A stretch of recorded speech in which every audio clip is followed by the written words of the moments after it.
Hello students, today we are going to learn this poem Bessie's song to her doll. आज हम पढ़ेंगे ये poem जो कि आपके बुक में पेज नंबर 99 पे दी गई है, पेज नंबर 99। अब वहाँ से इसको रिसाइट कर सकते हैं।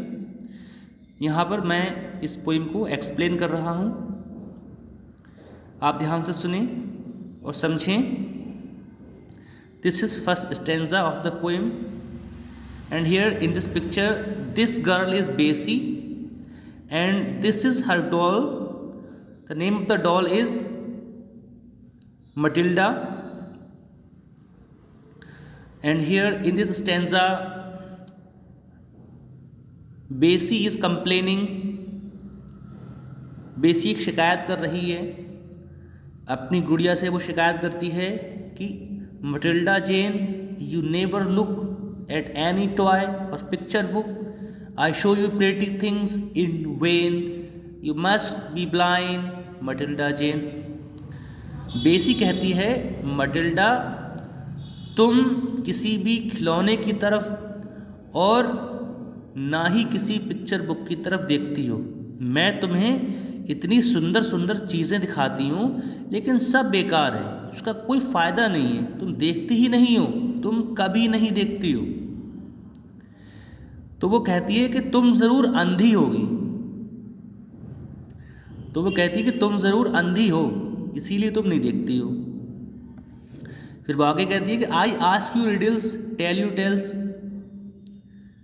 मैं तुमसे पहेलियाँ पूछती हूँ, तुम्हें कहानियाँ सुनाती हूँ, but all our conversation fails, लेकिन ये जो हमारी बातचीत है इसका कोई फ़ायदा नहीं है, इस बातचीत का, इस कन्वर्सेशन का कोई फ़ायदा ही नहीं निकलता है। You never answer me again, तुम तो मुझे कभी आंसर करती ही नहीं हो, तुम रिप्लाई नहीं करती हो। I fear you are dumb Matilda Jane, Matilda मुझे तो ऐसा लग रहा है, मुझे ये डर है कि तुम कहीं गूंगी तो नहीं हो। तो डम का मतलब होता है कि जो बोल नहीं सकता उसको डम कहते हैं, जो गूंगा होता है उसको डम बोलते हैं, कि कहीं ऐसा तो नहीं कि तुम गूंगी हो। Matilda darling when I call, मेरी प्यारी मटिल्डा जब मैं तुम्हें आवाज़ देती हूँ, you never seem to hear at all, तो ऐसा लगता ही नहीं है कि तुम सुनाई पड़ रहा है तुम्हें, तो ऐसा लगता ही नहीं है कि तुम्हें कुछ सुनाई पड़ रहा है।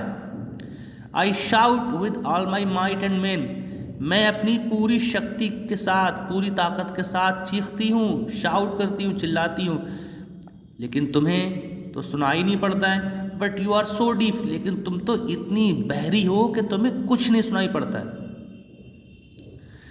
तो यहाँ पर हमने देखा पहले स्टेंजा में इसको ब्लाइंड बोला गया है, दूसरे स्टेंजा में डम बोला गया है और यहाँ पर इसको डीफ बोला गया है। ब्लाइंड अंधा होता है, डम गूंगा होता है और डीफ बहरा होता है। ठीक है, आगे लिखा हुआ है, अब जब 3 कंप्लेन कर ली इसने अपनी गुड़िया से, अब ये 4th स्टेंजा में क्या कहती है, पढ़ते हैं। Matilda Jane you needn't mind for though you are deaf and dumb and blind, Matilda मेरी गुड़िया, तुम्हें बिल्कुल भी फिक्र करने की ज़रूरत नहीं है, तुम्हें बिल्कुल भी माइंड करने की ज़रूरत नहीं है, भले ही तुम बहरी हो, गूंगी हो, अंधी हो, बिल्कुल फिक्र मत करो।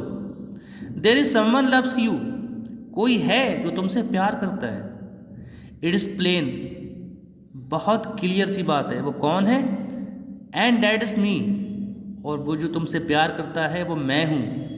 मटिल्डा जेन, मेरी प्यारी मटिल्डा जेन, मैं तुमसे प्यार करती हूँ। तो बेसी कहती हैं कि मटिल्डा तुम बिल्कुल फिक्र मत करो, कोई भी प्रॉब्लम है, तुम डीफ हो, डम हो, ब्लाइंड हो, लेकिन मैं तुमसे प्यार करती हूँ। तो यहाँ पर ये चैप्टर हमारा, ये पोएम हमारी फिनिश हो जाती है। इसको आप घर पर रिसाइट कीजिए और समझिए। अगर कहीं कोई कन्फ्यूज़न रह गया हो तो आप मुझे ज़रूर मुझे व्हाट्सअप कर दें, मेरा व्हाट्सअप नंबर आप लोगों के पास है। अगर आपको कोई कन्फ्यूज़न है तो आप मुझे इसके बारे में ज़रूर बता दें।